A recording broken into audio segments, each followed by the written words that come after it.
Et du coup, je me suis rendu compte qu'en fait, il se baladait avec des 50-60 000 dollars dans les poches de son short de tennis. La première partie à laquelle j'ai assisté, c'était à l'époque la plus grosse partie du monde dans la Bobby's Room. J'ai la chance de travailler avec cette équipe qui est une écurie de Formule 1. Et les grands champions, moi, de mon observation, ils ont ce... Bonjour à tous et bienvenue sur Poker Explorer. Aujourd'hui, on ne va pas parler range, on ne va pas parler solver, on va parler de ce qui se passe à l'intérieur de notre cerveau, le mental, les émotions, les décisions qui forgent une carrière et parfois une vie. Mon invité, c'est Stéphane Matteux, coach du team Winamax depuis 15 ans, avec un parcours incroyable. Et en plus de ça, il vient juste de sortir son livre « Vous avez les cartes en main, devenez maître de votre vie ». Un livre qui dépasse largement le cadre du poker, avec des anecdotes puissantes, des exercices concrets et une vraie plongée dans le mental. Comment on pense, comment on ressent, comment on décide et comment on progresse. Avant de commencer, pensez à vous abonner. C'est gratuit pour vous et ça nous motive à fond. Salut Stéphane, merci d'avoir accepté l'invitation. Salut Pierre, ravi d'être ici. Et puis merci pour la promotion. Franchement, c'est du travail de professionnel. On essaye. Non, en plus, comme je te disais, j'ai eu le temps de le lire, donc ça va être top. On va pouvoir l'avoir en fil conducteur et puis revenir sur bien sûr ta carrière et ton rôle chez Winamax. Donc avant de rentrer dans cet entretien, comment tu te présentes ? Écoute, je m'appelle Stéphane Matteux, j'ai 52 ans, je suis manager du team Pro Winamax maintenant depuis 2010, donc ça fait 15 ans. Et puis avant ça, donc ma première vie, j'étais joueur de tennis professionnel. J'ai eu un parcours assez atypique tout du long. Voilà, je sais pas, il y a beaucoup de choses à dire, hein, j'en ai écrit pas mal un petit peu sur mon parcours. Mais voilà, je pense que ce qui m'anime, la performance, la recherche de l'excellence, c'est clairement des domaines qui m'animent depuis que je suis tout petit. Et voilà, et puis j'ai la chance de vivre encore ça aujourd'hui avec le team, aux côtés de tous ces joueurs, de toutes ces aventures là depuis 15 ans et qui continuent. Et donc voilà. Ok. Et en quoi consiste ton travail rapidement en tant que coach du team Winamax ? Alors, mon travail, c'est quand même, avant tout, c'est un travail de management. Hein. Mon rôle, c'est que je suis manager du team pro. Donc, il y a vraiment toute une partie business, j'ai envie de dire, back-office, administrative, que ce soit la compta, les recrutements, les contrats. Il y a du juridique, il y a du planning, de la logistique, la communication, les RP. Je suis l'interface entre les joueurs du team pro et Winamax, donc qui est leur sponsor. Donc j'ai un gros travail de coordination, comme je disais, d'administration, de tout ça. Et puis, en plus de ça, j'accompagne les joueurs sur les tournois, donc la majorité du temps, en tout cas sur les gros événements. Et je suis à leur disposition pour effectivement aussi les accompagner au niveau du coaching mental et puis sur l'aspect mental de la performance, notamment dans les phases de fin de tournoi quand il y a des enjeux élevés et que ça peut des fois aider d'avoir quelqu'un avec qui discuter et puis pour faire le point. Voilà. Ouais, tu m'as fait la transition parfaite. On va parler un petit peu de ton parcours et la découverte justement de l'aspect mental. Dans le livre, tu expliques que ce qui t'a frappé en découvrant le poker, c'est pas juste le jeu en lui-même, mais tout ce qui le réveille chez les joueurs. Émotion, pression, solitude, adrénaline. Tu fais même un parallèle fort avec le tennis que tu as connu au haut niveau puisque tu étais joueur professionnel, tu l'as dit. Pourquoi ça t'a donné envie d'explorer le mental, les neurosciences et la performance humaine en profondeur ? À la base, je pense que pourquoi je me suis tourné vers le mental, c'était c'est assez classique, je pense, dans des parcours comme le mien, mais je réparais un petit peu ma propre histoire et ma propre carrière. Moi, j'étais un espoir du tennis chez les juniors, du tennis mondial même. J'avais de très bons résultats chez les jeunes. J'étais promis, selon les experts, à une très grande carrière tennistique. Bon, ça s'est pas du tout passé comme ça. Et effectivement, en faisant un peu le deuil entre guillemets de ma carrière de tennis et en réfléchissant rétrospectivement, je me suis rendu compte que j'avais effectivement beaucoup de lacunes au niveau mental, notamment. Alors, il n'y a pas que ça, mais vraiment, je pense qu'il y a eu plein de déclics que j'ai pas eu. Il y a plein de choses que j'avais pas comprises. Donc, je me suis intéressé à ça. Et puis, de fil en aiguille, un peu par un concours de circonstances, je me suis retrouvé à coacher. Donc, quand j'étais étudiant aux États-Unis, juste quand j'ai arrêté ma carrière, je me suis rendu compte que j'aimais beaucoup, en fait, cette activité de coaching. Alors que c'était un petit peu par hasard que je m'étais retrouvé là. Ça me permettait de financer mes études. Et en même temps que ça, donc j'ai commencé à creuser justement ces sujets de mental, de performance, de qu'est-ce qui se passe au niveau de la gestion des émotions. Et puis plus je creusais, plus ça m'intéressait moi-même. Je comprenais des trucs, voilà, où je me disais, ah bah tiens, c'est con, si j'avais su ça quand je jouais, ça m'aurait aidé. Du coup, j'ai commencé à l'utiliser moi avec les joueurs de tennis que je coachais au début à l'époque. Et puis voilà, après, quand j'ai découvert le poker, j'ai effectivement trouvé, je pense, beaucoup de similitudes parce que effectivement, il y a les deux disciplines. Il y a au niveau mental, en tout cas, de la gestion de la compète et de la performance, c'est très très similaire. C'est des disciplines individuelles. On est seul toute l'année, on voyage seul, on voyage beaucoup. Il y a de la pression, il y a des enjeux, il y a beaucoup d'enjeux quand on s'avance. Il y a la notion du tournoi et de la survie qui est exactement la même que au tennis.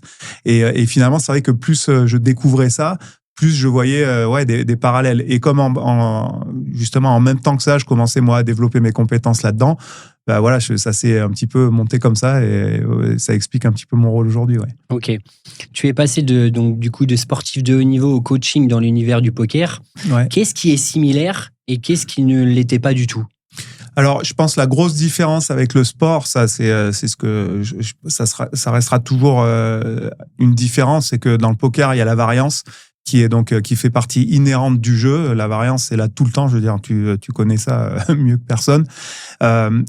Dans le sport, il y a beaucoup moins de variance. Dans le sport, en tout cas dans le tennis, il y a certains sports où il y a pas mal de variance. J'ai envie de dire le golf, ça peut être un jeu où il y a quand même où les performances peuvent fluctuer de manière assez importante. Le foot, par exemple, c'est peut-être aussi des fois. Donc il y a pas mal de fois où ça peut se jouer sur un coup de variance, un coup du sort, une erreur d'arbitrage, un truc comme ça. Mais dans le tennis, comme dans la majorité des sports quand même, il y a peu de place pour la variance. C'est-à-dire qu'en gros, on a une confrontation, on a deux équipes qui se rencontrent ou deux joueurs qui se rencontrent en individuel. La plupart du temps, c'est quand même le meilleur qui va gagner et ça va pas être la variance qui aura joué un rôle. Dans le poker, c'est quasiment tout le temps la variance qui joue un rôle. Donc ça, c'est pour moi vraiment la grosse différence, qui a des grosses implications justement sur la gestion de cette variance mentalement. Donc moi, je sais que c'est pour ça aussi que moi, je joue pas au poker personnellement. En tout cas, je me suis jamais dit que j'avais envie de faire ça comme une discipline, parce que pour moi, l'acceptation de la variance, ça aurait été très difficile, je pense, venant du monde d'où je viens. Parce que moi, voilà, au tennis, si je jouais mieux que l'autre, bah, je gagnais. Et s'il jouait mieux que moi, il me battait. Là, au poker, ça arrive tout le temps qu'on prenne une meilleure décision que l'autre et qu'on perde. Donc ça, cette acceptation-là, c'est un travail qui est vraiment important, et c'est une grosse différence, je pense, entre les deux disciplines. Après, évidemment, dans le poker, il y a beaucoup moins la notion athlétique aussi dans la performance, même si aujourd'hui, ça s'est quand même beaucoup développé, et puis que les types jouent des programmes tellement intensifs. Je vois des mecs comme Adrian ou Joao, ils voyagent plus de 200 jours, 250 jours par an. Ils jouent au poker 14-15 heures par jour. Donc clairement, maintenant, c'est devenu un peu quand même une discipline un peu d'endurance, mais on gagne pas au poker grâce à des qualités athlétiques. On gagne grâce à des qualités plutôt mentales, cérébrales, et puis des bonnes décisions. C'est marrant que tu parles de ça, parce que quand tu disais il y a moins de variance au tennis, moi quand je parle à des gens, j'explique qu'au tennis, si je joue Nadal, je vais jamais le battre. Alors qu'au poker, je peux battre Adrian Mateos et Joao Vieira, par exemple. Exactement. Et du coup, c'est assez drôle, j'y ai pensé en même temps. Et donc, tu fais aussi le récit de ta rencontre avec Gus Hansen à Vegas. Ouais. Tu connaissais rien au poker, mais tu as passé beaucoup de temps avec lui, à observer son comportement. Tu expliques notamment une anecdote. En fait, ta première expérience de poker, c'est tu arrives à la Bobby's Room, Ouais. et ça joue des parties très chères à 100 000, 200 000. Ouais. Et donc, c'est incroyable. Comme première expérience, tu arrives à la Bobby's Room. Qu'est-ce qui t'a marqué chez lui? Chez Gus, bah, il y a beaucoup de trucs à dire sur Gus. Moi, le premier truc, je pensais qu'on se connaissait déjà depuis 2-3 mois. On s'était rencontrés par l'intermédiaire du tennis. Bon, j'explique, c'est un peu une anecdote marrante, mais on est devenus potes. Bon, on a 1 an d'écart. Voilà, à l'époque, on avait tous les deux la trentaine. On faisait du sport, on se voyait beaucoup, on était super potes. Lui, pendant 2-3 mois, alors qu'on avait vraiment sympathisé, m'avait jamais vraiment expliqué ce qu'il faisait. Et pourtant, il était déjà reconnu comme au backgammon une superstar. Et au poker, c'était une star déjà. C'était les premières années où il y avait du poker à la télé. Il avait gagné une tonne de trucs. Donc, j'ai envie de dire, le premier truc qui m'a vraiment frappé, que j'ai aimé du coup beaucoup dans son attitude, c'était l'humilité. C'est-à-dire que le mec s'est jamais mis en avant pendant 3 mois. Il m'a jamais dit ce qu'il faisait. Voilà. Et donc, je constatais quand même que de temps en temps, il y avait des gens qui l'arrêtaient, qui lui demandaient un autographe, un truc comme ça dans la rue. Mais bon ça m'avait pas choqué plus que ça. Ouais. Et voilà, il m'en a jamais parlé jusqu'à ce que moi, je me rende compte de ce qu'il faisait. Ouais. Donc, il y a ça. Et puis, vas-y. Et surtout, tu t'en es rendu compte parce qu'à un moment donné, on spoil un peu, on tease un peu le livre aussi, mais c'est vrai que je crois que tu fais une partie de tennis avec lui et en fait, il y a un jeton de 5000 ou 10 000 qui descend de sa poche. Exactement. Et là, tu commences à comprendre un peu, quoi. Exactement. Il a fait tomber un jeton de 5000 $. J'avais pas bien vu je crois que c'était un jeton de 500. Ah oui, et puis du coup, je me suis rendu compte qu'en fait, il se baladait avec des 50, 60 000 $ dans les poches de son short de tennis, tu vois, dans la journée. Je me suis dit, mais c'est quand même. Donc voilà, le mec, c'est un personnage. Il est très atypique, très humble, très intelligent, évidemment. C'est un type aussi qui a été, moi, ce que j'ai. Bon, t'as compris que j'aimais bien faire des parallèles avec le tennis, mais je pense que ce que Gus a apporté au poker, c'est un peu l'équivalent à l'époque, ce que Borg a apporté au tennis. C'est-à-dire qu'il a, pour moi, vraiment révolutionné la pratique du jeu. C'est lui qui a amené finalement les maths dans le poker, hein, les calculs d'équité, tout ça, ça n'existait pas vraiment avant que lui découvre le jeu et commence à performer. Donc voilà, et puis après, voilà, j'ai découvert tout cet univers complètement incroyable. Et effectivement, avec la chance que la première partie à laquelle j'ai assisté, c'était à l'époque la plus grosse partie du monde dans la Bobby's Room. Ouais, c'est incroyable. On va parler maintenant de mieux se connaître pour performer. C'est ce que tu abordes dans le livre. Le livre commence par un moment de bascule personnelle. Ton grand-père tombe malade. Tu te blesses. Ton principal rival au tennis décède jeune. Tu dis que tout cela t'a amené à repenser ton rapport à la vie. Pourquoi, selon toi, la rencontre avec soi-même, c'est le point de départ de toute progression? Alors, je ne sais pas si c'est le point de départ. Ouais, je pense que c'est le point de départ de toute progression. En fait, la genèse de ça, c'est assez dingue parce que c'est en écrivant ce livre, en fait, que je me suis posé ces questions aussi. Tu vois, bon, évidemment, comme j'explique, j'ai des questions, je m'en pose beaucoup et depuis très longtemps. Mais en fait, pour pouvoir expliquer toutes les convictions que j'ai développées aujourd'hui et puis toute ma méthode de travail et puis voilà pourquoi j'aborde certains paramètres d'une certaine manière, j'ai été aussi obligé de me dire à un moment, si je veux faire mes points et expliquer mes arguments, il faut que j'explique pourquoi je pense comme ça. Et du coup, pour pouvoir faire ça, j'ai dû retourner un petit peu en arrière, effectivement. Et je pars effectivement du principe aujourd'hui que c'est important de se connaître. Alors, se connaître soi-même, je pense qu'on n'y arrive jamais. On n'a pas assez de temps d'une vie de se connaître soi-même. Mais en tout cas, je pense que le mieux on se connaît, le plus on va pouvoir clarifier ce qu'on veut, ce qu'on cherche, pourquoi on veut ça, trouver nos leviers de motivation. Voilà, l'idée c'est de commencer par se comprendre soi-même. Je pense que ça c'est un levier important pour ensuite aller vers quelque chose d'autre. Si on commence pas à être un petit peu au moins au clair avec notre individualité, notre identité, les choses auxquelles on croit, les choses qui sont importantes pour nous, bon, on navigue un petit peu plus à vue, quoi. Ça va être plus compliqué de s'organiser. Voilà. Je pense que quand les gens qui se connaissent bien et qui sont au clair avec leur personnalité, de manière générale, vont avoir plus de facilité à aller vers des objectifs et puis et à essayer d'avoir un peu d'impact sur leur destin et le cours de leur vie. Ouais. Tu proposes un exercice simple mais puissant, c'est injecter de la logique et des chiffres dans une émotion brute pour remettre en question ses croyances. Ouais. Est-ce que tu aurais un exemple concret à partager que les joueurs pourraient tester facilement ? Alors, ouais, il y en a plein. Hein. Je parle de celui-là. Si on parle de poker, dans le livre, on parle des joueurs qui se plaignent de se faire craquer les as, qui ont l'impression qu'ils perdent tout le temps quand ils ont 2 as pré-flop et que ça part all-in.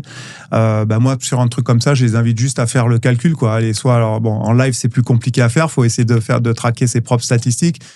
Mais si on joue sur Internet, on peut avoir accès à ça et puis on peut regarder les hand stories et puis on vérifiera. Et la plupart du temps, quand même, quelqu'un qui fait vraiment du volume, il va se rendre compte que finalement, il se fait craquer les as, grosso modo, le même pourcentage du temps que les odds. Donc, 82% du temps, il va gagner, 18%, il va se faire craquer par une paire inférieure. Sur le long terme, c'est ça qu'on réalise. Et en fait, quand le joueur prend conscience de ça, ça ouvre en fait un petit peu un horizon et puis une analyse qui va être différente. C'est-à-dire que quand on est bloqué sur le truc qu'on n'arrive pas, et on est dans l'émotion, on n'arrive pas à accepter que ça se passe comme ça, on n'arrive pas à accepter de perdre 2 as. Sauf que si on sait, quand on a vraiment concrètement, on prend conscience que on va quand même perdre les 2 as 20% du temps, une fois sur 5, c'est beaucoup une fois sur 5. Du coup, peut-être qu'on peut prendre un peu plus de recul et se dire, OK, qu'est-ce que je peux en faire? Est-ce que je peux gérer ces situations-là différemment? Donc voilà, ça c'est un exemple. Il y en a évidemment des tonnes, mais c'est vrai que pour ça, je pense que la data, tout ce qu'on peut accumuler comme data, comme échantillon, comme information, le plus on peut arriver à des modèles mathématiques, le plus ça permet justement de prendre de la perspective et du recul. Ouais. Ouais, c'est marrant parce que cet exemple-là, hier, j'avais un joueur qui me parlait d'un coup et j'étais en train de lire le livre et du coup, je lui ai dit, il y a un pourcentage du temps où tu perds ce coup-là. Donc, en fait, c'était ce moment-là, tu vois. Donc, quand tu arrives à le visualiser, mais c'est vrai que c'est un bon exercice.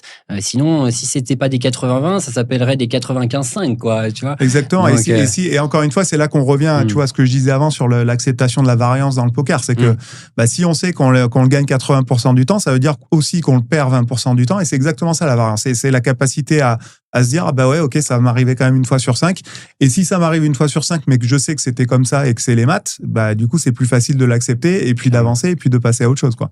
Ok.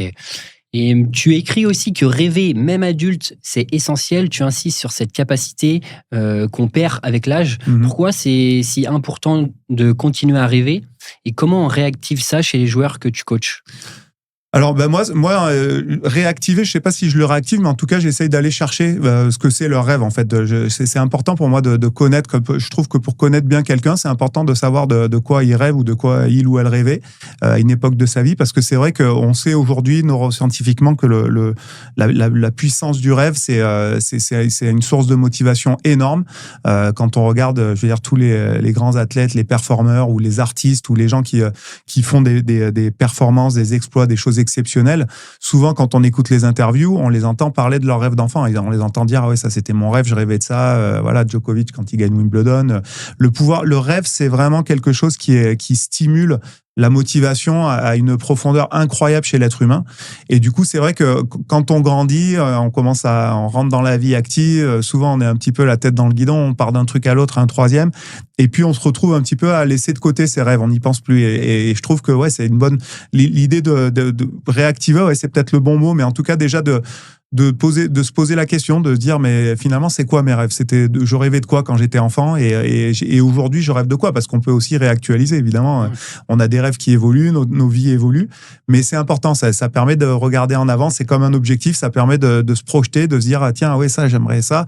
Et il se passe plein de choses au niveau émotionnel même, quand on se projette mentalement dans un rêve et dans un succès ou dans quelque chose de très positif, ça enclenche, ça mobilise énormément de nos ressources, de toutes nos ressources, en fait, sans qu'on s'en rende compte. Ouais.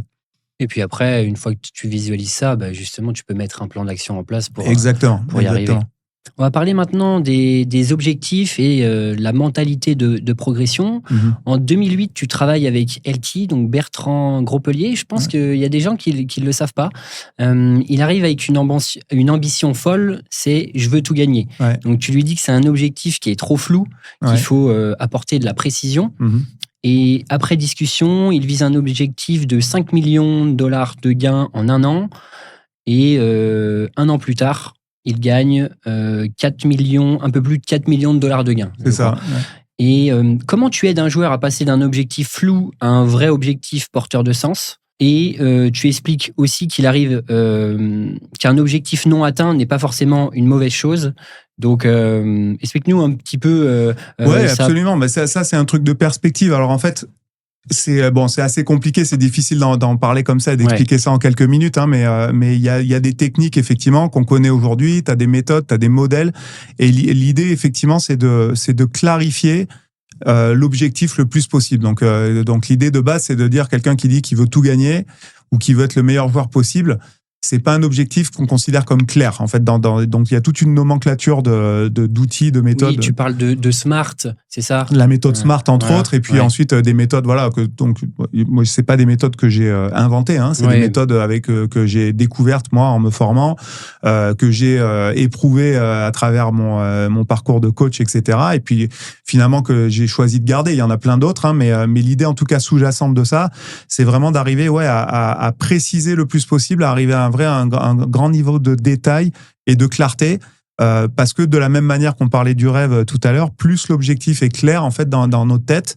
plus ça va être facile de se mobiliser vers cet objectif. On va se mettre en route, on va mettre en place, on va mobiliser nos ressources de manière beaucoup plus efficiente quand notre objectif est clair. Et effectivement, dire je veux être le meilleur joueur de poker possible, c'est pas un objectif clair, ça peut vouloir dire quelque chose pour toi, mais quelque chose complètement différent pour moi ou pour une troisième personne. Donc voilà, donc à partir de là, on essaye vraiment de faire comme si on passait ça dans un tamis, tu vois, au crible, et puis on arrive vraiment à l'essence de l'objectif en essayant de le clarifier le plus possible. Ouais. Et quand du coup on n'atteint pas un objectif, mais par contre on l'atteint à 80% ou 50%, est-ce que c'est une mauvaise chose? Est-ce que tu peux développer cette idée? Parce que ça peut sembler contre-intuitif. Ouais, exactement. Mais ça, c'est aussi ce que j'explique. On a une vision. Je pense, ça c'est le cerveau qui veut ça. C'est aussi, on sait aujourd'hui pourquoi les neurosciences aujourd'hui ont vraiment étudié comment fonctionne notre cerveau, comment se construit la réalité, comment on prend des décisions, etc. Et on a une façon de fonctionner. Notre cerveau a une façon de fonctionner très binaire. Et du coup, elle est tellement binaire que quand on décide de parler d'un objectif, la plupart du temps, si on fait pas cet effort de prendre du recul et d'essayer de comprendre vraiment ce qui se passe, on se dit, un objectif, soit je vais l'atteindre, soit je vais pas l'atteindre. Ce qui est vrai, c'est le raccourci complet, mais soit on l'atteint, soit on l'atteint pas. Mais en réalité, quand on creuse un objectif, on l'atteint rarement à 0% et rarement à 100%. On est quelque part entre les deux. Des fois, on le surpasse, des fois, on l'atteint à 400%. Mais l'idée, c'est justement qu'au-delà de l'objectif, ce qui va importer après, c'est ce qu'on va mettre en place pour l'atteindre cet objectif. Et dans un objectif, on va se déterminer aussi une cible dans le temps, mais l'histoire, elle s'arrête pas au moment où s'arrête la cible. Si je me mets un objectif au 31-12 de cette année, je vais peut-être pas l'atteindre, mais si je l'ai atteint à 80% et que les 20% qui restent, je les atteins 6 mois plus tard, j'aurais quand même atteint mon objectif, tu vois. Et donc, l'idée, c'est encore une fois d'utiliser les outils qui sont à disposition pour rester motivé, ce qui va nous permettre d'aller tous les jours, de nous lever, d'aller faire, toi, tu te lèves tous les matins pour aller faire ton cash game ou pour avancer. Tu as besoin de motivation pour faire ça. Et plus ton objectif est correctement déterminé et plus clair, plus ça va stimuler ta motivation et tu vas être capable de tenir cette motivation sur le long terme. Ouais. Ok. Et quand un joueur traverse une période difficile, bad run, doute, perte de confiance, comment tu l'aides à rester engagé dans le processus malgré tout? Ça, moi, généralement, je reviens à un truc très simple qui est, je lui demande pourquoi il s'est engagé dans cette voie pour commencer, en fait. Là, on touche aux valeurs, on touche aussi un peu parfois aux rêves, mais c'est un bon moyen. Quand on est dans l'adversité, en fait, ce qui est important, c'est de se souvenir pourquoi on a décidé de faire ça pour démarrer. Et souvent, ça permet aux joueurs, pareil, de réactualiser, de se dire, alors, encore une fois, un joueur de poker ou un joueur de tennis ou un joueur en fait, dans n'importe quelle discipline, quand on décide de se lancer dans quelque chose, on le fait parce que on a des rêves derrière, parce que ça c'est aligné avec nos valeurs. On rêve j'en sais rien, de liberté, de succès. Moi, par exemple, de liberté, c'est hyper important pour moi. L'excellence, la performance.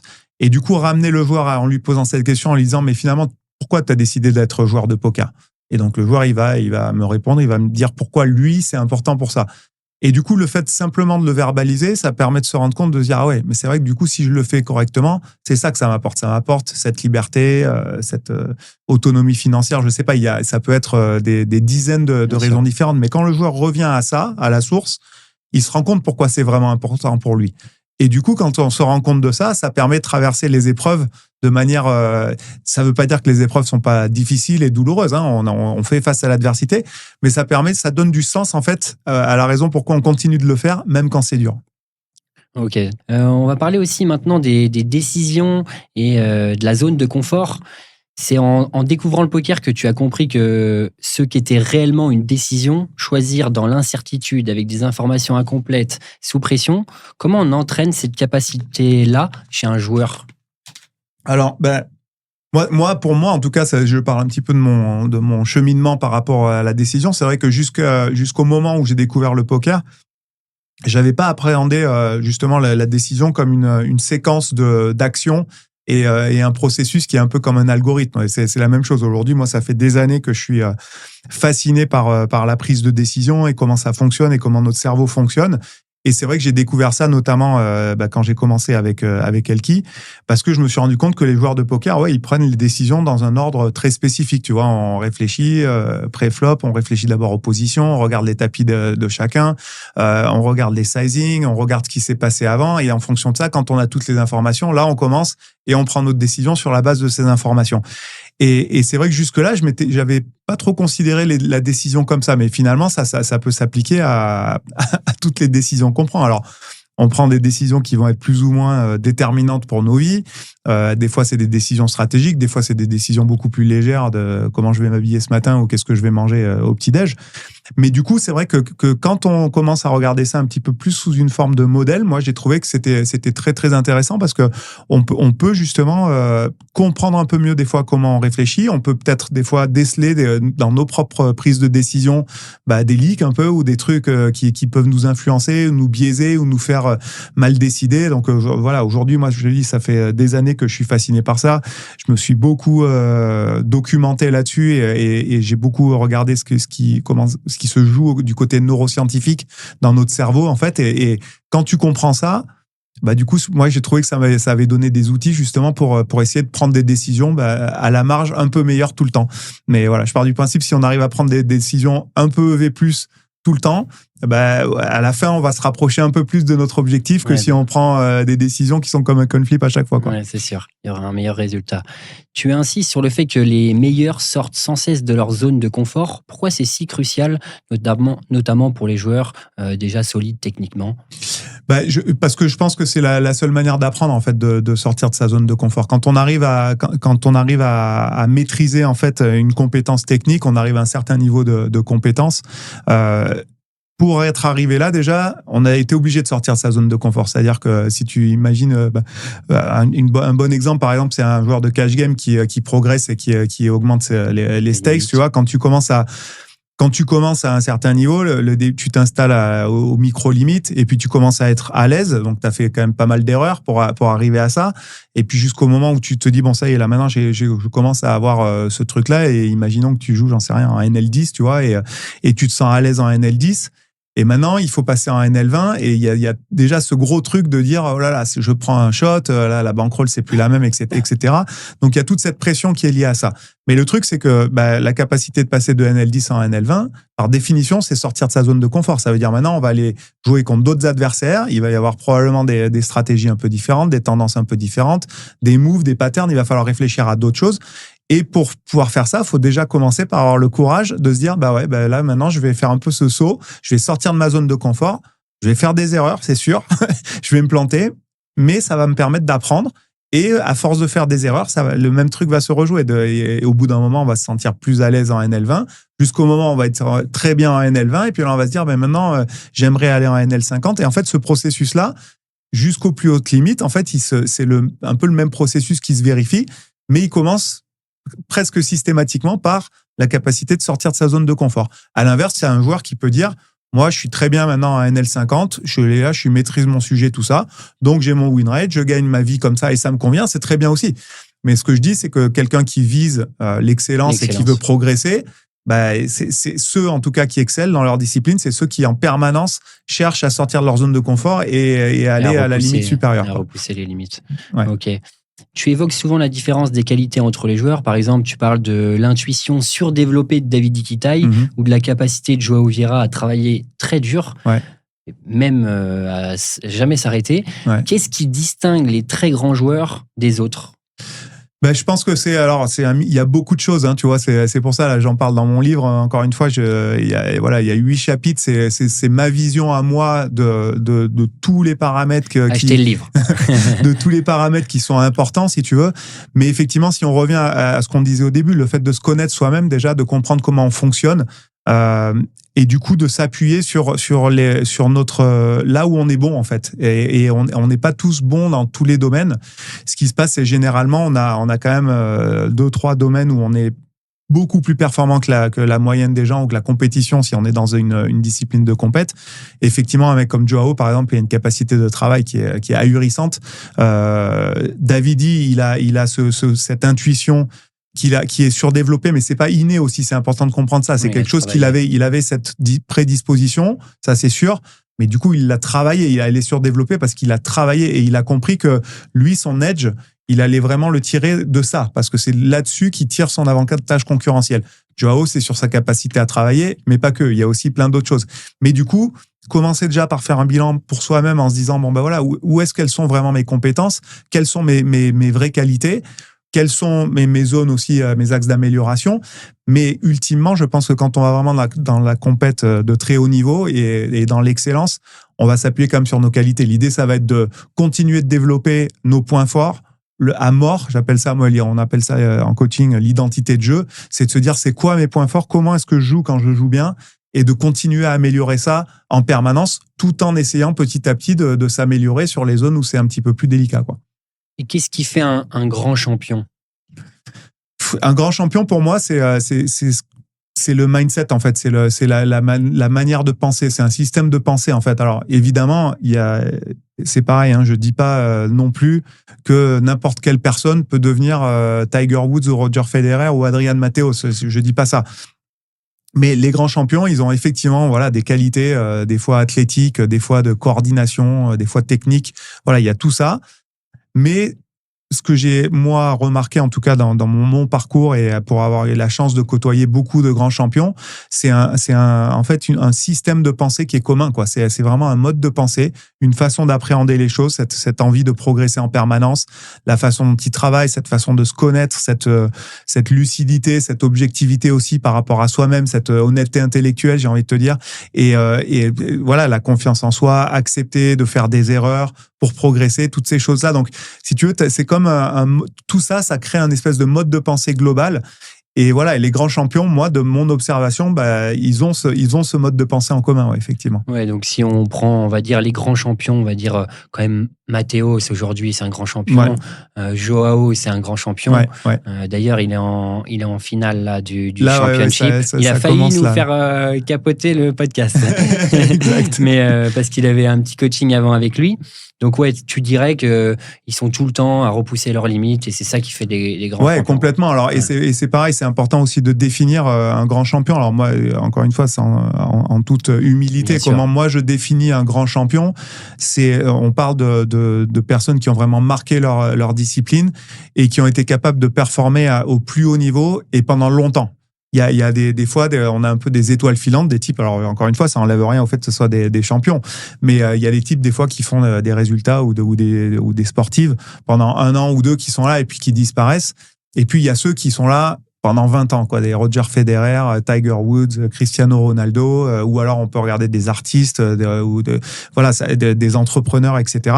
Et pour moi, c'est ces personnes-là que j'essaye de modéliser parce que je pense que dans la durée, ces types-là, un Negreanu, par exemple, tu vois, c'est un type qui est là depuis 25 ans. Et tu te dis, le type, il est encore là au plus haut niveau, il continue, il est là, il arrive, il est encore compétent à ce niveau-là, et il a été obligé forcément d'évoluer, de continuer de progresser pour être là. Il joue pas du tout de la même manière au poker aujourd'hui qu'il y a 25 ans, quoi. Donc voilà, donc c'est de ça que je parle quand je parle des grands champions. Ouais, donc dans la durée, forcément, c'est un dénominateur commun entre les grands champions. En tout cas, c'est mon observation. Je suis d'accord avec ça. Je suis d'accord avec ça. Qu'est-ce que c'est dur. Joao, il dit que depuis 14 ans, le mec, il n'a pas arrêté, quoi. Ouais. Il n'a pas arrêté et... Ouais, c'est ça. Il faut se rendre compte derrière. Alors après, c'est pareil. C'est important de pas, de pas faire un amalgame et de pas penser que il y a que le travail comme un forcené qui va faire de quelqu'un qu'on est un grand champion. Il y a aussi des personnes qui ont plus ou moins besoin de travailler dur. Mais ce qui est sûr, c'est qu'il y a beaucoup d'investissement d'énergie et de travail pour arriver là. Et il y a aussi beaucoup d'autres choses, donc notamment ce mode de pensée, je pense, qui, au plus haut niveau, va différencier les très bons des champions ultimes, quoi. Ok. On va parler maintenant des émotions et de l'acceptation. Ouais. Un jour, il y a ce match que tu joues en qualification de Roland-Garros contre Adrian Voinea, pas Mateos, ouais. Où tu démarres mal le match, puis tu reviens jusqu'à transformer une balle de match avant que l'arbitre ne retourne sa décision car ta balle est faute. Ouais. Parce que là, il faut bien comprendre, on est sur terre battue, ouais. Donc on peut voir la trace. Exact. Et donc vous allez tous les trois, je crois, voir la trace et la balle est faute. Donc en plus, toi, tu as célébré avec ton coin et là, tu dois te remettre dans le match. Donc au final, tu perds le match. Ton adversaire ira jusqu'en quart de finale de Roland-Garros, donc il s'est qualifié, lui. Ouais. Il va même battre Boris Becker, numéro 3 mondial. Ouais.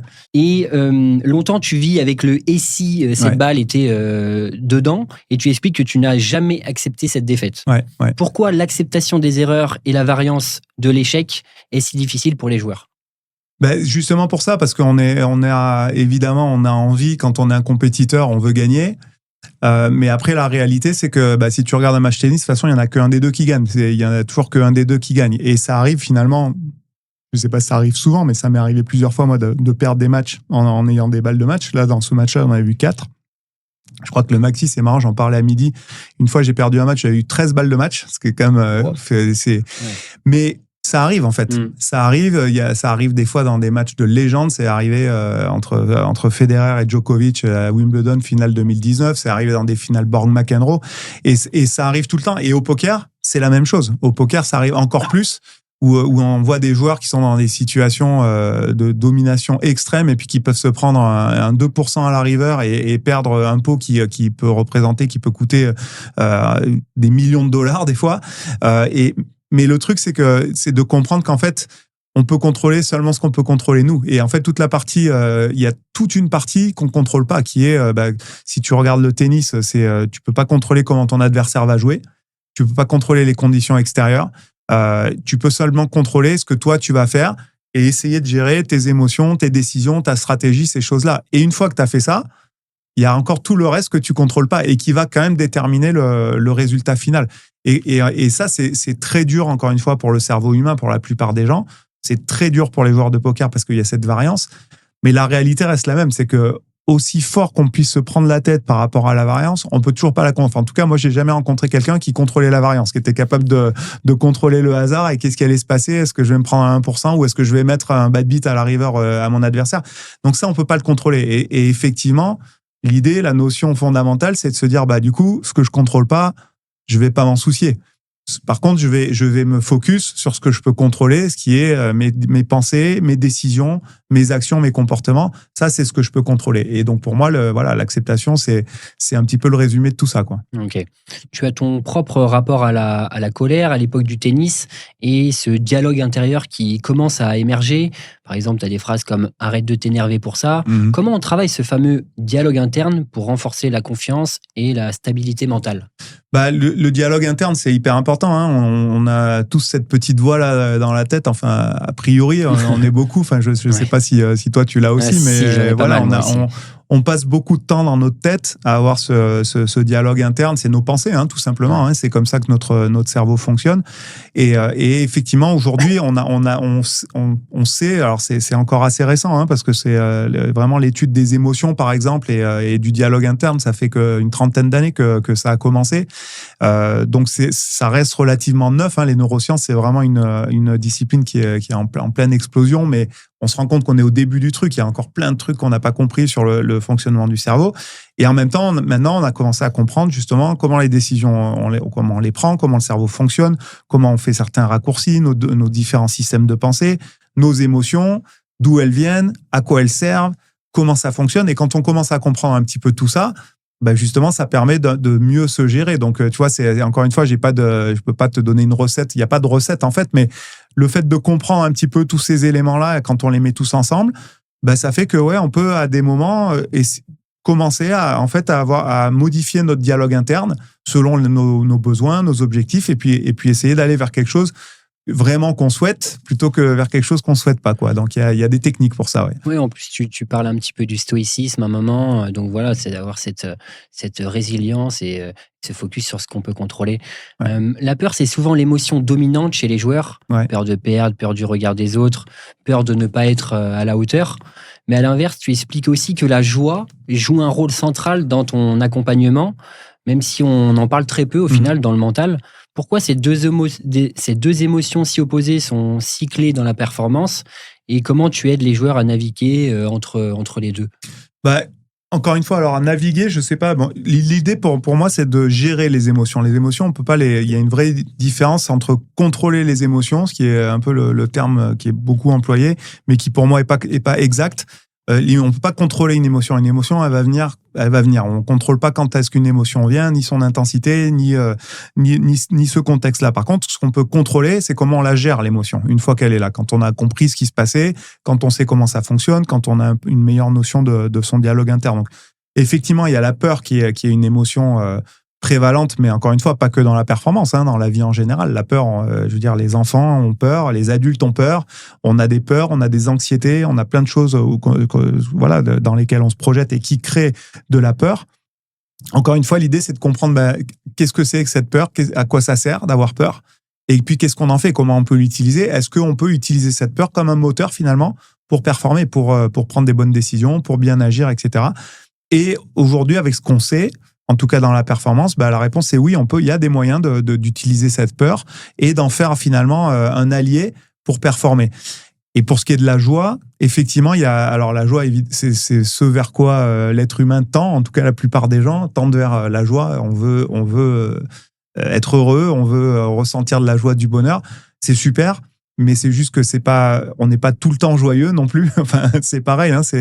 On vit des émotions, on vit tous des émotions diverses et variées. Et ça serait fabuleux de pouvoir être 100% du temps dans la joie, mais c'est juste pas comme ça la réalité, quoi. Et du coup, moi, par rapport à la joie, ce que je trouve important, c'est de comprendre quand on est joyeux de quelque chose qui signifie généralement qu'on a atteint quelque chose qu'on voulait atteindre. C'est de comprendre du coup ce qu'on a mis en place pour arriver là. Parce que ce qui m'intéresse moi vraiment dans mon coaching, et ça c'est vraiment une idée aussi fondamentale, et c'est un peu une vision qui est un petit peu galvaudée, où il y a beaucoup de personnes qui ont pour moi pas la bonne conception du coaching. C'est-à-dire qu'il y a beaucoup de gens qui vont voir un coach quand ça va pas, parce que c'est dur, parce qu'ils sont dans un downswing, parce qu'ils ont des problèmes voilà, divers et variés. Et ils pensent que le coach va leur donner avec sa baguette magique des recettes, et tiens, tu t'as qu'à faire ci et c'est ça. Moi, c'est pas du tout ma vision du coaching. Ce qui m'intéresse, alors évidemment, je travaille avec beaucoup de gens qui viennent me voir parce que ça va pas. Mais par contre, ce qui m'intéresse vraiment, moi, c'est pas tellement ce que les gens font pas bien quand ça va pas, mais c'est plutôt ce que les gens font bien quand ça va bien. Et ça, la joie, pour ça, c'est un bon baromètre, parce que quand on est joyeux, généralement, c'est que les choses se passent bien. Ça veut dire qu'on fait des choses qui sont bien, qui sont productives, qui nous aident à être bons. Et du coup, moi, c'est là-dessus que j'ai envie de m'attarder, c'est de comprendre, quand ça va bien, tu fais quoi en fait ? Qu'est-ce que tu as mis en place concrètement ? Parce que c'est vers ça qu'on a envie d'aller. C'est pas, on veut pas s'éloigner de ce qu'on fait mal quand ça va pas. On veut s'approcher de ce qu'on fait bien quand ça va bien.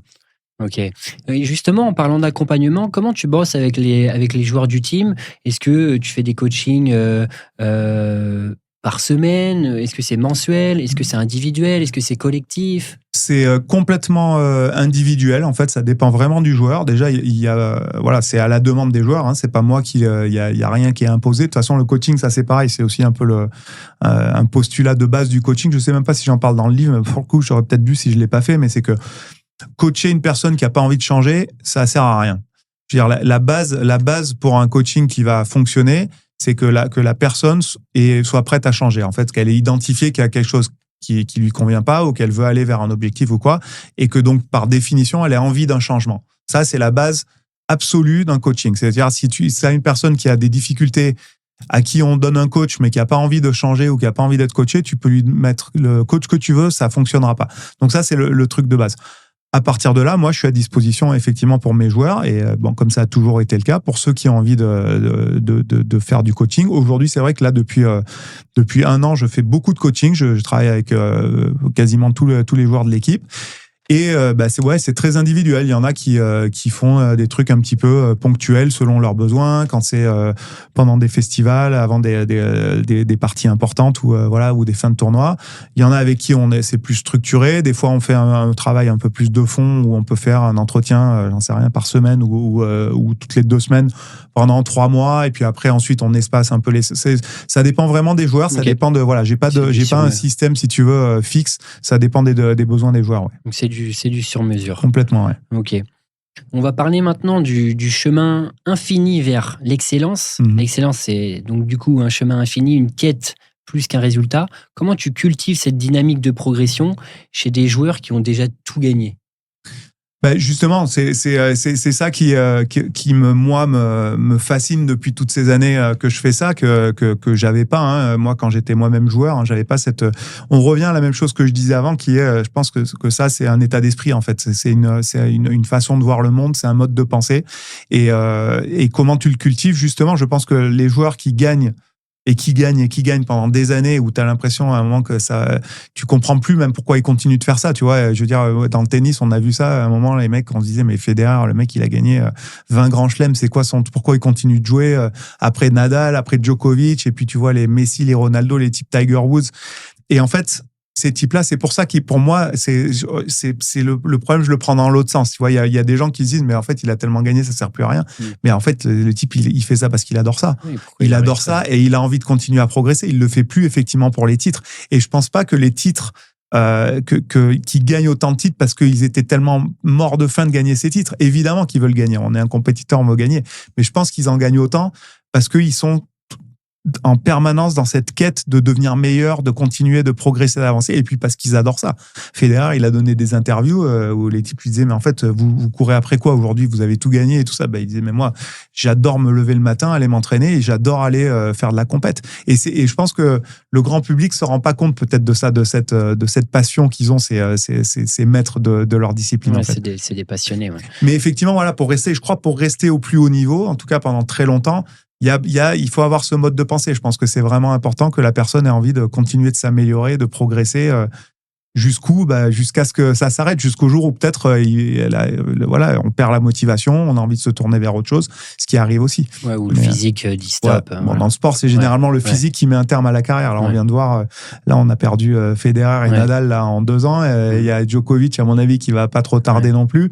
Et c'est vrai que ces types-là, on se dit, en fait, s'ils pouvaient rester fit encore pendant 10 ans, probablement qu'il jouerait encore 10 ans de plus. Hein. Ouais, on verra avec Ronaldo au foot, mais c'est vrai qu'il n'a pas prévu d'arrêter apparemment. Ouais, c'est clair, c'est clair. Parmi tous les joueurs que tu as accompagnés, y en a-t-il un qui t'a bluffé plus que les autres par sa capacité à toujours se réinventer? Il y en a plusieurs qui m'ont bluffé. Bon, aujourd'hui, j'ai la chance de travailler avec cette équipe qui est une écurie de Formule 1, quoi. C'est devenu un truc.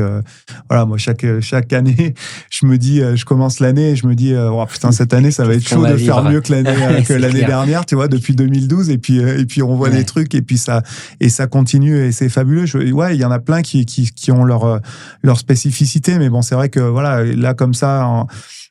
Le premier nom, je pense, où j'ai été vraiment marqué, où j'ai senti un peu qu'il y avait un tournant avec même le team et puis ce mindset, c'était Alexandre Luneau. Je l'avais marqué. Ouais. Quand il est arrivé, Alex, c'est vrai que ça a changé un petit peu encore la dynamique. On était déjà très bon, le team était très performant, on avait gagné des bracelets, on avait gagné des EPT, on avait gagné un peu sur tous les circuits. Mais c'est vrai que là, on est passé un peu au truc du dessus, c'est-à-dire lui, il était, c'était un modèle pareil d'excellence, de structure, d'intelligence dans sa manière d'appréhender les choses, le recul qu'il avait, etc. Et je pense que ça a créé vraiment une émulation. Ça a donné un petit peu encore une dimension supplémentaire au team. Okay. Et puis après, il y a eu le recrutement de Adrian et Joao. Alors Adrian qui lui est monté comme une fusée en fait, presque immédiatement après qu'il ait signé avec Winamax. Et c'est vrai que lui, il a amené le truc à un niveau où tu te dis mais ça va s'arrêter où? Bon, moi j'espère. Pour moi, Adri c'est un Nadal quoi. C'est vraiment c'est ce calibre-là. Et je pèse mes mots. Ça fait des années que je le dis, et pour l'instant c'est ça qu'on voit, c'est que le type il est en train d'accomplir un truc à une vitesse par rapport à tous les autres. Je veux dire, il coche les cases et il continue de monter, de gagner des trucs énormes, de plus en plus énormes. On ne voit pas le bout. Et je pense que c'est ça l'excellence. Et puis, évidemment, derrière, il y a Joao, pareil. Les deux, ils ont des modes de travail différents. Mais le mindset est le même. C'est des mecs qui veulent continuer de progresser, de s'améliorer, d'être de plus en plus forts. Et donc ça, c'est les deux. Mais Davidi, par exemple, il est incroyable aussi. Davidi, il joue au poker depuis 2006, je crois. Tu vois, donc ça fait 20 ans qu'il est là. Il est encore là au plus haut niveau. Il est encore ultra compétitif. Hier soir, il était encore à 30 lèvres d'un gros tournoi et chaque tournoi où il s'assoit, il est vraiment légitime pour remporter le tournoi, tu vois. Donc ça, c'est pareil. Ça, c'est un mec qui s'est réinventé, qui pour le coup aujourd'hui a décidé de changer un peu aussi sa manière de travailler parce qu'il a compris que ça avait évolué. Il a plus le même âge. Il a besoin de se réorganiser. Donc voilà. Mais c'est vrai. Bon, je pourrais parler de tous les membres du team et puis prendre un quart d'heure sur chacun d'eux, tu vois. Donc, ouais, c'est sûr. Il y a aussi plein d'autres talents, bien sûr, qui ont aussi gagné des bracelets. Romain Lewis, Julien Simon. Exactement. Bien sûr, il y a aussi d'autres qualités. C'est fabuleux, c'est un privilège de vivre ça, c'est une chance incroyable. Et puis ouais, comme tu dis, aujourd'hui, tu prends n'importe qui du team et ils s'assoient demain à la table et ils peuvent gagner un bracelet, tu vois. Donc ça, c'est fabuleux, c'est le luxe absolu pour quelqu'un comme moi, ouais. Et justement, en 2010, quand tu rejoins Winamax, tu as mis du temps pour gagner la confiance de certains joueurs. Ouais. Mais est-ce que c'est pas là justement que le vrai coaching commence ? Probablement. Bon, on le saura. Pour le coup, il faudrait demander aux joueurs du Team Pro de l'époque un petit peu. Mais c'est vrai que quand je suis arrivé, bon, déjà, le poker n'était pas du tout structuré comme c'est aujourd'hui. Il faut regarder, c'était il y a 15 ans. Il y avait, ça partait un peu dans tous les sens. Les types qui étaient bons, ils étaient bons parce que voilà, ils avaient pour le coup des meilleures qualités de poker et comprenaient mieux. Ils imprimaient de l'argent parce qu'ils étaient tellement au-dessus du reste du field que c'était facile à l'époque. Voilà, ils avaient des win rates qui étaient quand même ahurissants. Mais voilà, moi, c'est vrai que je suis arrivé avec une démarche beaucoup plus professionnel, structuré, avec un discours qui était il va falloir bosser les gars, il va falloir un petit peu ce que j'explique dans le livre.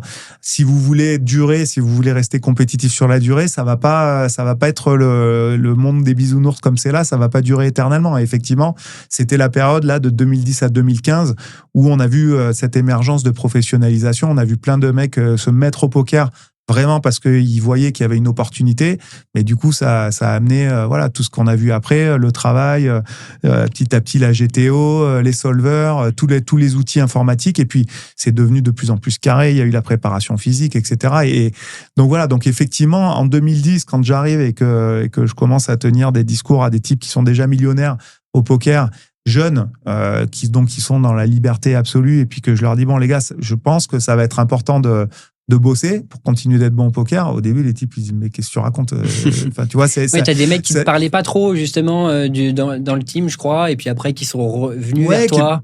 Mais encore une fois, ce qui se comprend vraiment, tu vois, je veux dire, tu te mets à la place de ces types-là, ça faisait 4-5 ans qu'ils jouaient au poker, ils gagnaient des centaines de milliers d'euros à droite à gauche, comme ça, c'était facile. Et quand tu as quelqu'un qui leur dit, moi, je pense qu'il va falloir structurer tout ça, parce que dans la durée, ça va devenir de plus en plus dur.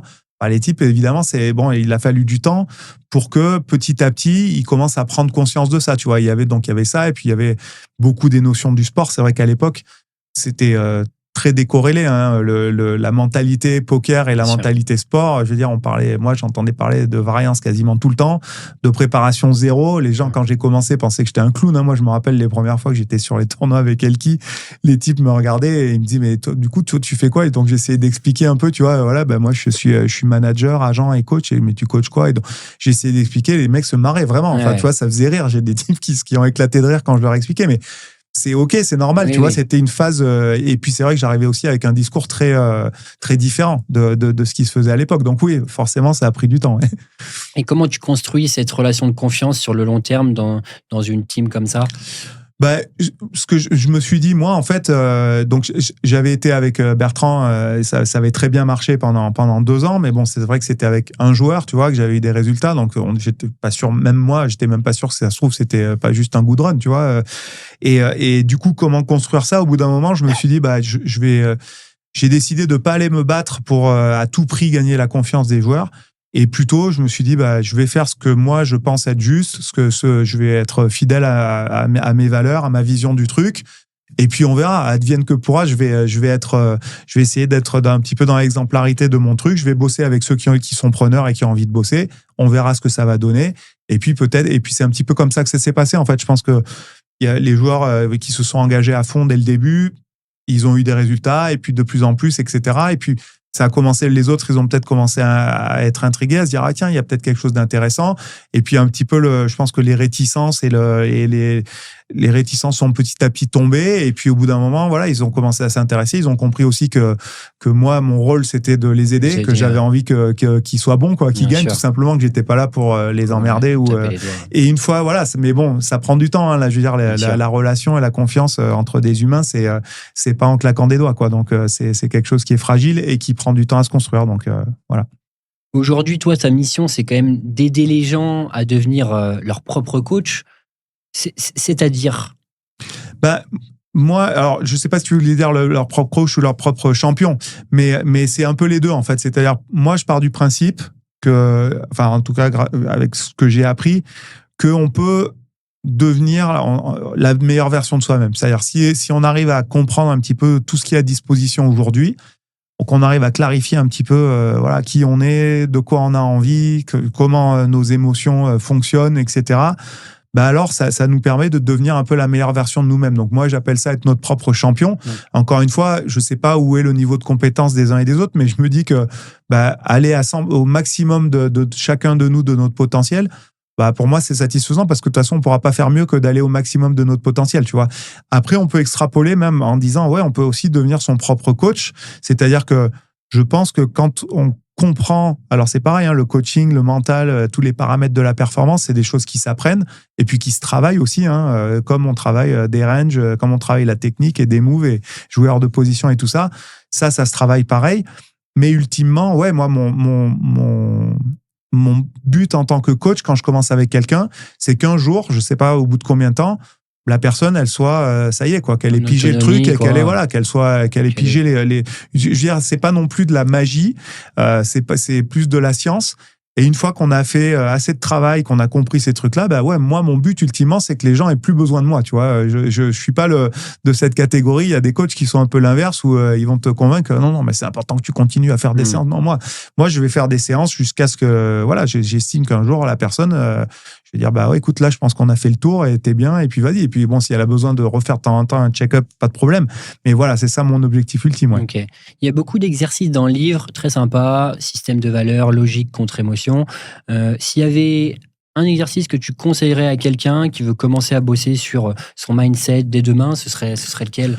L'exercice des valeurs. Moi, je pense que c'est, tu vois, c'est un petit peu dans le premier chapitre. C'est pas un hasard, tu vois, que ça soit là. Ouais. Parce que c'est vrai que c'est un exercice, je l'explique, quand j'ai découvert cet exercice-là, c'était il y a 30 ans, j'avais 22 ans.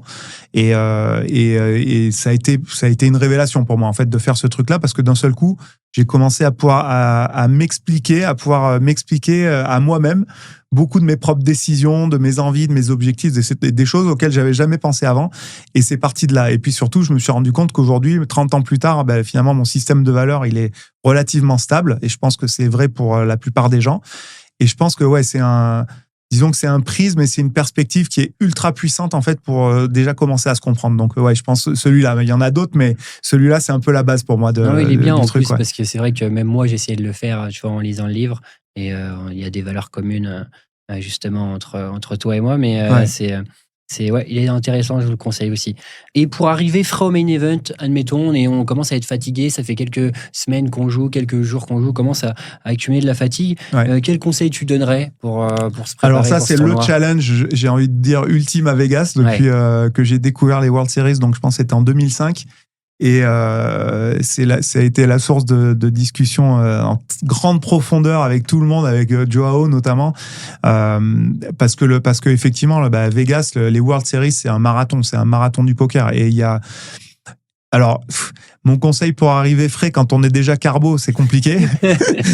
Parce que c'est un petit peu ça le truc, c'est que je pense que là où les joueurs parfois manquent de recul, les joueurs qui viennent grinder les World Series, qui arrivent au jour 1 et qui se mettent 45 jours de poker à 14 heures par jour et qui te disent qu'ils sont encore dans leur A-game au bout de 30 jours, moi je dis, les gars, vous êtes juste pas lucides, quoi. Parce que il y a pas une autre période de l'année où on joue autant au poker. Ça n'existe pas. Je veux dire, même online, il y a des séries online, elles durent 15 jours, peut-être 3 semaines.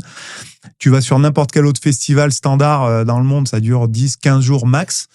Mais là, à Vegas, on fait 6 semaines d'affilée, quoi. Et c'est pour moi une hérésie de croire qu'on peut être performant et qu'on peut jouer son A-game pendant 45 jours de suite sans faire de break. Donc moi, mon conseil, alors encore une fois, c'est s'il y en a qui arrivent carbo, là, il faut essayer d'arriver à gérer ce qui reste d'énergie. Parce que, ouais, effectivement, le main event, c'est quand même celui où on a envie d'être bien et d'être performant. Bon, mais l'idée, c'est plus de faire une gestion, si tu veux, longitudinale de toutes les World Series, en se ménageant des plages de repos, en essayant de se prendre un jour à droite, un jour à gauche, des fois peut-être même 3 jours, mais vraiment déconnecté. Ça, c'est un truc, je pense que peu de joueurs comprennent, c'est que faire un jour off où on va quand même au casino voir les potes jouer, c'est pas un jour off, quoi. Pour moi, un vrai jour off, c'est on se barre, on va dans l'Utah, on va visiter un parc, on fait un truc et on déconnecte complet. Donc voilà, c'est manager son énergie sur le long terme. pour pouvoir être bien au moment du main, quoi. Ouais, surtout qu'on est dans un état quand même où on peut voir des beaux paysages. C'est clair. Ah bah ici, il y a masse de trucs à faire, mais c'est vrai, vraiment, j'insiste sur ce truc de déconnecter. C'est-à-dire quand on fait un break, faut vraiment se déconnecter. Okay. C'est limite, on met le téléphone de côté, on prend une caisse, on se barre et on fait 24 heures autre chose, on va dormir ailleurs. Et quand on revient, on est ressourcé et on est prêt à repartir au combat, quoi. Ok. Comment se passent les WSOP pour le team? On a vu qu'il y avait 2 bracelets. Ça se passe super bien. Écoute, on est sur écoute, on avait gagné une fois en 2019, on avait fait 2 bracelets.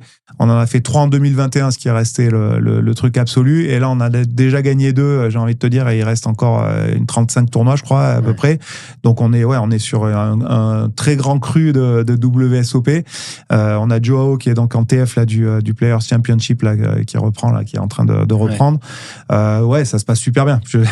Il y a un ancien du team aussi qui a perfé, Adrien Delmas, qui a fait runner-up, qui avait un profil aussi, lui, très GTO, il avait fait une vidéo à l'époque qui avait marqué, où il expliquait toute sa routine. Qu'est-ce que tu peux dire de lui? Adrien, c'est un peu un chirurgien du poker. C'est un mec, c'est un énorme bosseur, très très intelligent. Effectivement, je pense en termes de GTO, il fait partie vraiment de ceux qu'on compte sur les doigts de la main, qui maîtrisent, qui comprennent la GTO. Alors maîtriser la GTO, c'est peut-être pas le bon mot. Je pense pas qu'on puisse la maîtriser, mais en tout cas, qui a un niveau de compétence et de compréhension incroyable de la GTO.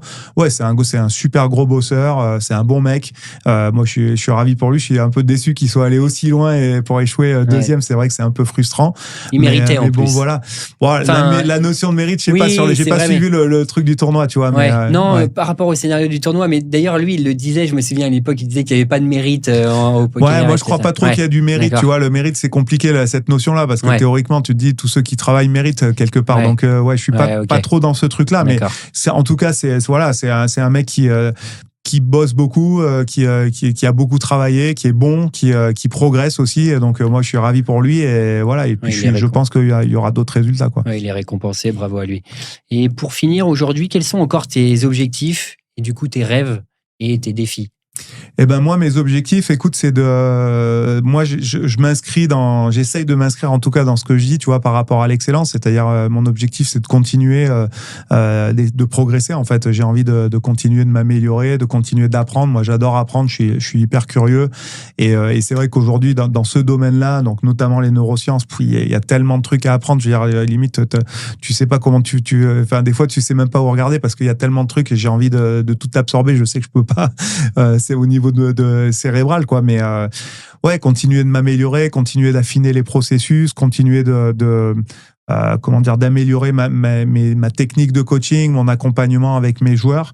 Et puis l'autre truc, ça c'est pareil, c'est ce que j'ai dit dans le livre aussi, parce que c'était pas un projet prémédité, ce livre.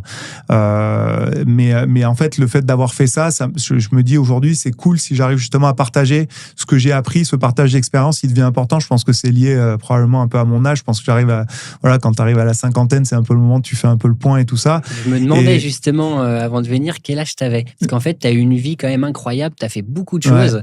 Et je me demandais quel âge non, j'ai 52 ans, tu vois, et c'est vrai que ça fait quelques années que je ressens plus ce besoin de transmettre, de partager en fait ce que j'ai appris. Et c'est vrai que je me dis en coaching, bon, c'est super, j'adore faire du coaching, mais coaching c'est one-to-one, donc c'est une personne à la fois. Et là, c'est vrai que l'opportunité que m'a donné Michel Lafont, tu vois, c'est d'écrire un truc. Du coup, ça, je peux m'adresser à plus de gens d'un seul coup. Alors évidemment, ça peut pas être un coaching customisé comme ça, mais voilà, donner 2-3 outils, si ça peut aider. Il y a 2-3 trucs qu'on retire en lisant le livre. L'idée de partager à une échelle plus large comme ça c'est cool, quoi. C'est quelque chose qui m'anime bien, Ouais, tu vas toucher plus de monde. Bon, après, on verra. Peut-être que si j'en vends 54, bon, déjà, il y en a un qui a été vendu puisque tu le dis. C'est le moment aussi aujourd'hui d'en parler, donc c'est top. Merci Stéphane pour cet échange. Avec plaisir, merci à toi. Avec plaisir. Je suis sûr que ce podcast, ça va résonner chez beaucoup de joueurs. Donc, si vous avez aimé cette discussion, pensez à vous abonner sur YouTube, sur Spotify, sur Apple Podcast. Et surtout, allez découvrir le livre. Je vous le remontre. Vous avez les cartes en main. Devenez maître de votre vie. Je vous mets le lien dans la bio. Et puis, je vous dis à très vite pour un prochain épisode. Ciao.